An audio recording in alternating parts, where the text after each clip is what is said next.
All right, so we've got two stakeholders, and they're butting heads.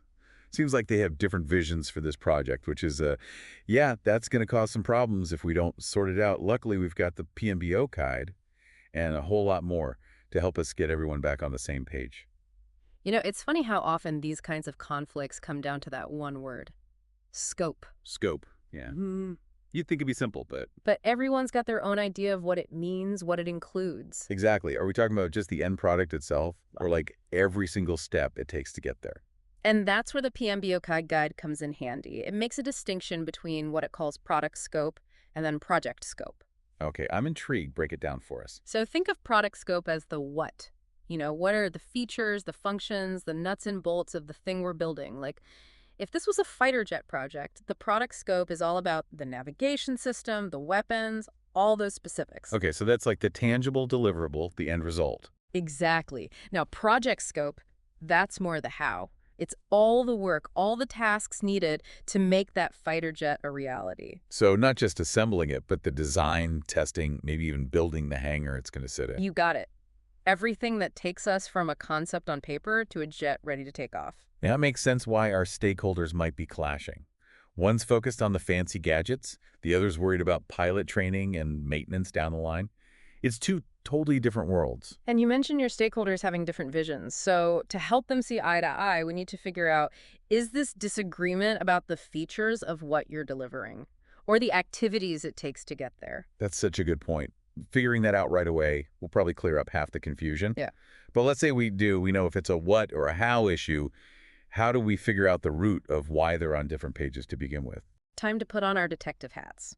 First thing I'd look at is those initial requirements. How clear were they, really?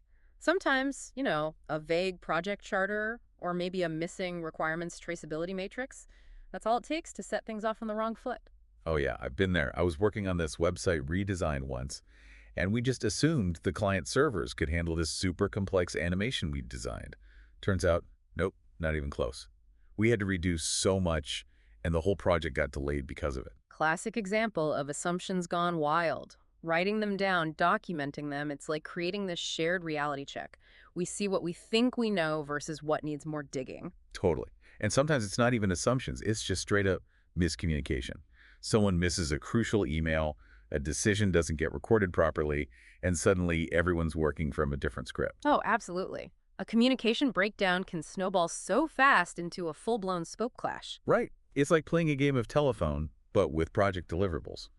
By the end, no one knows what the original message was. And let's not forget about technology. What seemed impossible a few months ago might be totally doable now thanks to stuff like cloud computing. Which means we need to be updating those project documents constantly to keep up with those changes. Otherwise, we're building for the past while the tech's already in the future. Exactly. We got to be agile, got to adapt to the changing landscape. Okay, so let's say we've done our detective work. We found the root cause of the scope clash. Now what? How do we get everyone back on the same page, singing from the same hymn sheet? First, go back to the basics. Revisit those core project documents. Your project charter, the project scope statement, and of course, your trusty work breakdown structure, the WBS. Make sure they are crystal clear, concise, and that everyone has access to them. The WBS, it's like our roadmap for the project, breaking down all that work into manageable chunks. Exactly. And never underestimate the power of visuals. A well-structured WBS, or even a colorful impact map, can do wonders for aligning everyone's thinking. It's like speaking a universal language. I love that, especially when you've got stakeholders with different communication styles. Absolutely. And this might be a good time to think about incorporating some agile principles. Breaking the project into smaller iterations, lets you refine that scope more frequently, keeps everyone adaptable to those inevitable changes. Agile, it's all about embracing change, right? Rolling with the punches instead of getting knocked down. Exactly. And in today's world, that ability to adapt can make or break a project. Okay, so we've got our documents in order. We're thinking agile. What else? Don't underestimate the power of a good old-fashioned get-together. Workshops, brainstorming sessions, places where stakeholders can actually talk to each other, not past each other. Creating a space for everyone to be heard and respected, to bounce ideas around. Exactly. Now, you mentioned having two stakeholders in particular who are at odds. So let's brainstorm some strategies to get them on the same page. Yes, please. I'm all ears. What are some techniques that have worked for you in similar situations? Well, one thing I've found effective is what I call triad meetings. You bring together three key players: a developer, a tester, and a product owner. Interesting. So you're bringing together those different perspectives from the very beginning. Exactly. And by having them work side by side on those user stories, everyone's understanding those requirements from all those different angles. Building bridges, not walls. Hmm. And speaking of bridges, how else can we bridge that communication gap between stakeholders? We touched on this earlier, but communication is key. And it's not just what you say, it's how you say it. Consider using a technique called framing. Framing. Tell me more. It's about presenting the information in a way that resonates with your audience's values. For example, you've got a stakeholder who's super risk averse. You frame the scope in terms of minimizing those potential problems. So you're tailoring the message to their specific concerns. Exactly. But if you've got someone who's all about innovation, you highlight the exciting possibilities, the potential benefits. Brilliant. It's like you're creating a personalized pitch for each stakeholder, highlighting what matters most to them. Exactly. And, never underestimate the power of a good story. Oh. Yeah, weaving narratives into your communication can really make that complex info stick. Imagine you share a story about a past project where misaligned scope led to disaster. Oof. A cautionary tale to really drive home the point. Exactly. Now let's shift gears a bit and talk about validation. Making sure everyone agrees that what we've built actually matches those clearly defined requirements. Ah, putting it to the test. You got it. This could involve inspections, demonstrations, tests, even those good old-fashioned sign-offs. The PMP guide emphasizes that formal acceptance of completed deliverables is key. So we're not just aiming for completion, we're going for satisfaction. Precisely. And that's where good documentation really pays off. Having that solid requirements traceability matrix, for instance, can prove that each requirement's been met and everyone's given the thumbs up. So if a stakeholder circles back later saying, hey, this isn't what I had in mind, you can point to the documentation and say, actually, this is exactly what we all agreed on. Exactly. Protection for you, protection for them. Everyone's on the same page. Expectations are crystal clear. But let's be real, projects rarely go exactly as planned. What happens when, despite all our best efforts, that scope needs to change? That, my friend, is where we enter the realm of control scope. Managing those inevitable changes to our precious baselines. So not preventing change altogether, but managing it so the project doesn't go completely off the rails. You got it. And that's where a rock-solid change management process becomes your best friend. Because uncontrolled change requests, that's a recipe for chaos. Like trying to build a house while someone keeps moving the walls around. Exactly. A well-defined process means any proposed change gets carefully evaluated, documented, and approved by the right people. And I'm guessing that involves things like impact analysis, cost-benefit analysis, really understanding the ripple effects of those changes. Absolutely. How's this going to affect time, budget, resources, and of course, scope itself? We need to know. And sometimes, even with the best process, disagreements still happen. So how do we navigate those choppy waters? Any tips for handling those tough conversations? Remember those interpersonal skills we talked about earlier? Active listening, conflict management, clear communication, those are crucial here. But sometimes you need a bit more structure. Like what? Give me the tools. Well, decision-making techniques like voting or multi-criteria decision analysis can be really helpful for reaching a consensus. So we're not just relying on gut feeling, we're using data and objective criteria to guide those decisions. Precisely. And remember, documentation is your friend here too. Keep a thorough record of those change requests, the decisions made, who approved what. Transparency and accountability, those are key. Right, because we all know how unreliable memory can be, especially when things get a little heated. Exactly. Now let's bring this all to life with some real-world examples. Imagine you're on a software development project using an agile approach. You're breaking down the work into those smaller iterations, and at the end of each one, you have a demo to showcase the new features. So the stakeholders get to see the product as it evolves, kind of like a sneak peek. Exactly. This iterative approach allows for that early feedback, and if needed, scope adjustments along the way. A stakeholder sees a feature and says, not quite what I had in mind. Well, you can make changes in the next iteration. It's like building a house brick by brick. You can adjust the design as you go, rather than waiting till the whole thing's built to realize the bathroom's in the wrong spot. That's a great analogy. And this brings us to the concept of the MVP, the minimum viable product. Ah, the MVP, that bare bones version, Mm, just enough to get it out the door and start gathering feedback. Precisely. Focusing on that MVP first, you minimize risk and get those valuable stakeholder insights early on. So, testing the waters with a pilot project before diving into full-scale production. You got it. Those early learnings can inform scope adjustments and prevent major rework down the line. This has been so insightful. But before we move on, I want to circle back to something you mentioned earlier, the importance of those interpersonal skills. We can have the most amazing processes and documentation in the world, but if we can't communicate and collaborate effectively, it's all for nothing, right? Absolutely. Project management is, at its core, about people. Bringing together a diverse group with different perspectives, skills, personalities, and guiding them toward a common goal. It's like conducting an orchestra. You got all these talented musicians playing different instruments, but it takes a skilled conductor to bring it all together into a harmonious symphony. I love that analogy. And just like a conductor, a project manager needs to inspire, motivate, and guide the team towards success. And yes, sometimes that means a bit of conflict resolution along the way. Even the most harmonious orchestras have their occasional disagreements. Right. Conflict's inevitable in any collaborative environment. But a skilled project manager can turn that conflict into an opportunity for growth, for innovation. Exactly. And that's where skills like active listening, empathy, and finding common ground become so valuable. It strikes me that a lot of those skills aren't really taught in traditional project management training programs. You're absolutely right. Many courses focus on the technical stuff, the processes, the tools, but they often neglect that human element. And in a world where technology is constantly evolving, those interpersonal skills are becoming even more important. You can't automate empathy, after all. Exactly. As AI and automation take over more routine tasks, our ability to connect with people, build relationships, and navigate those complex social dynamics, that's what's going to set us apart. So it's not just about being a project manager, it's about being a leader, a facilitator, a coach, bringing people together, creating that shared vision. Precisely.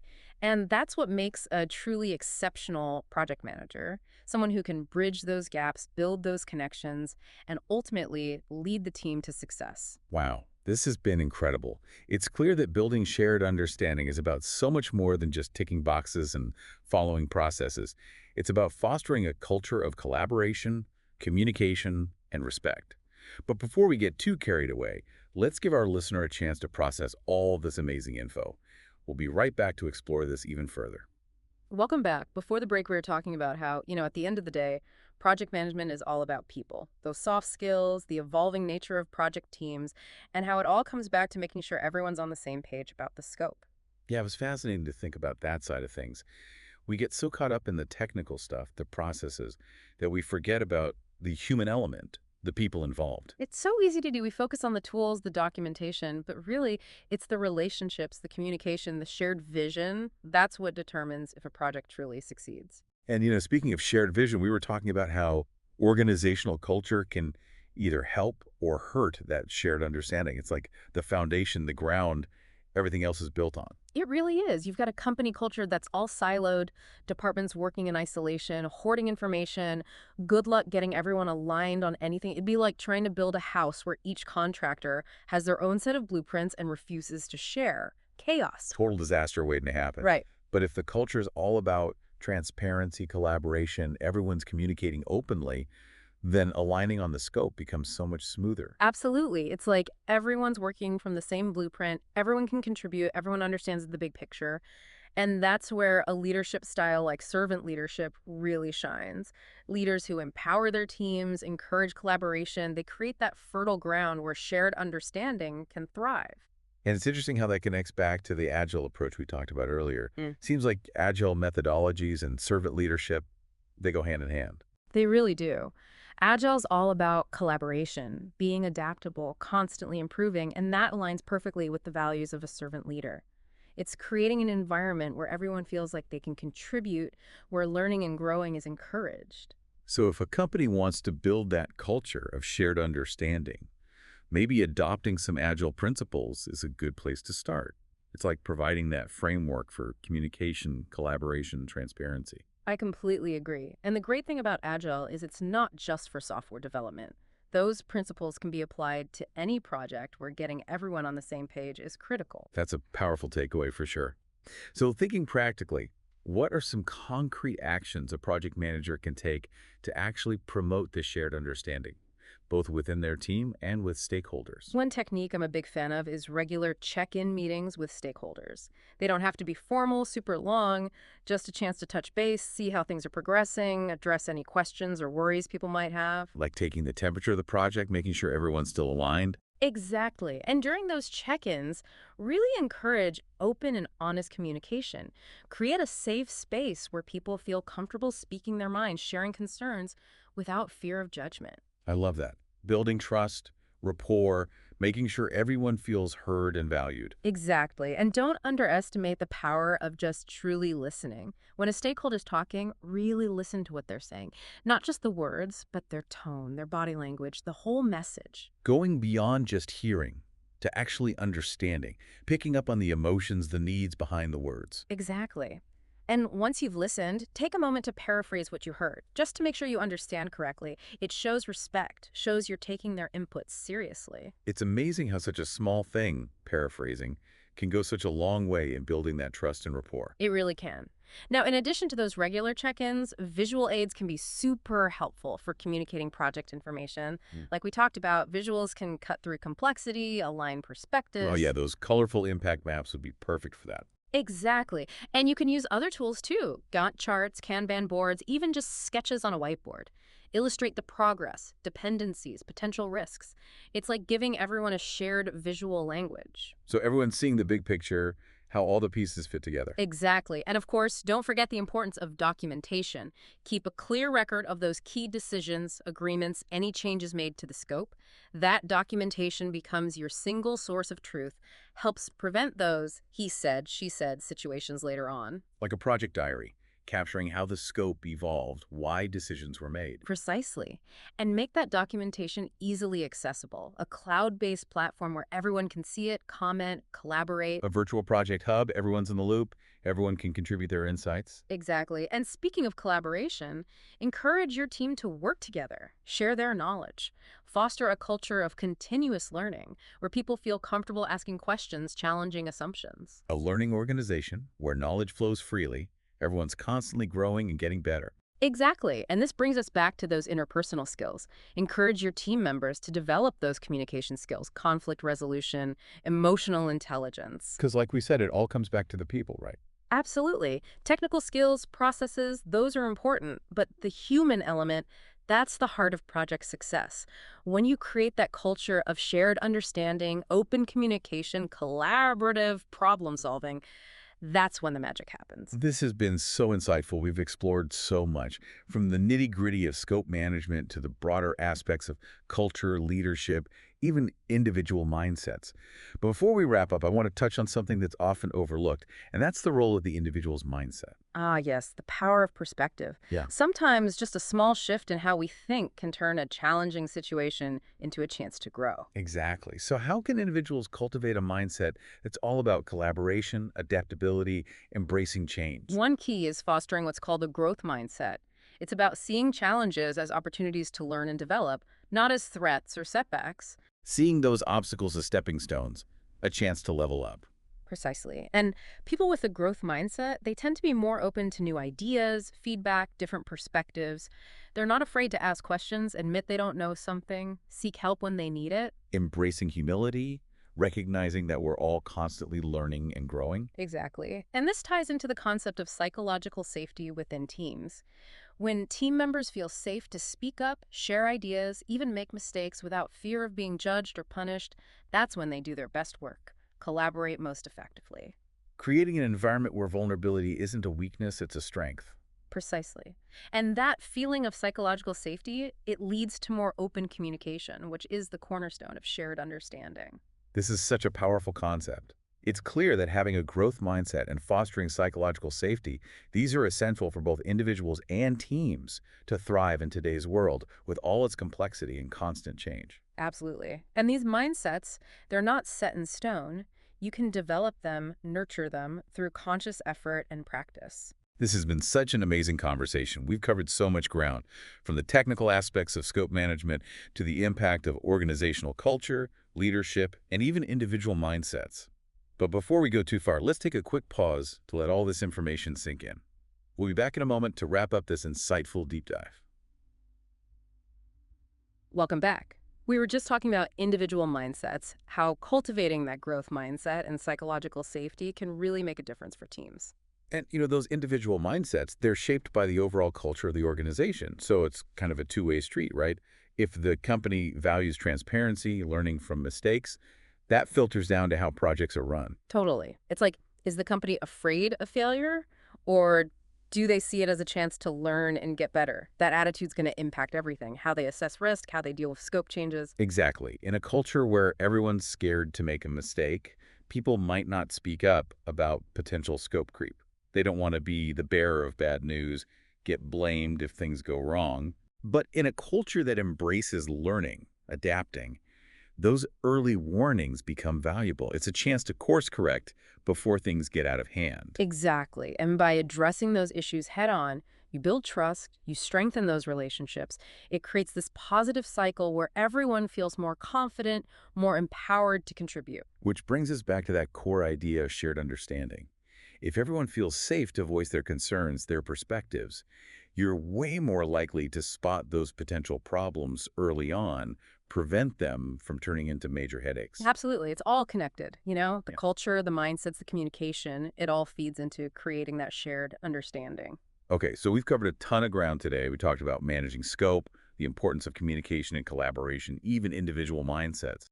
But before we wrap up, I want to bring it back to our listener and their situation with those two stakeholders who are at odds about the scope. What's the one key takeaway they should remember as they work towards a resolution? Honestly, I think the most important thing is to remember that shared understanding, it's not a destination, it's a journey, it's ongoing. It takes continuous effort, open communication, and a willingness to adapt, to evolve. It's like tending a garden, right? You Mhm. can't just plant the seeds and walk away. You got to nurture those relationships, create that supportive environment, and be ready to adjust your approach as needed. I love that analogy. And just like a garden, the more care and attention you give to fostering that shared understanding, the more you'll see the benefits, more collaboration, more innovation, and ultimately a more successful project. So as you navigate this challenge, think about this. How can you create that environment where open communication, respect, and a shared sense of purpose can thrive? Remember, building shared understanding isn't about checking boxes or following a rigid set of rules. It's about creating a culture where everyone feels valued, heard, and empowered to contribute their best. And that's the foundation for achieving truly exceptional results. Beautifully said. Thank you so much for joining us today and sharing your incredible insights on this critical topic. I know our listeners will find this deep dive incredibly valuable as they tackle their own scope challenges and work towards building more collaborative and successful projects. It's been my pleasure. Remember, the journey to shared understanding, it's an ongoing adventure.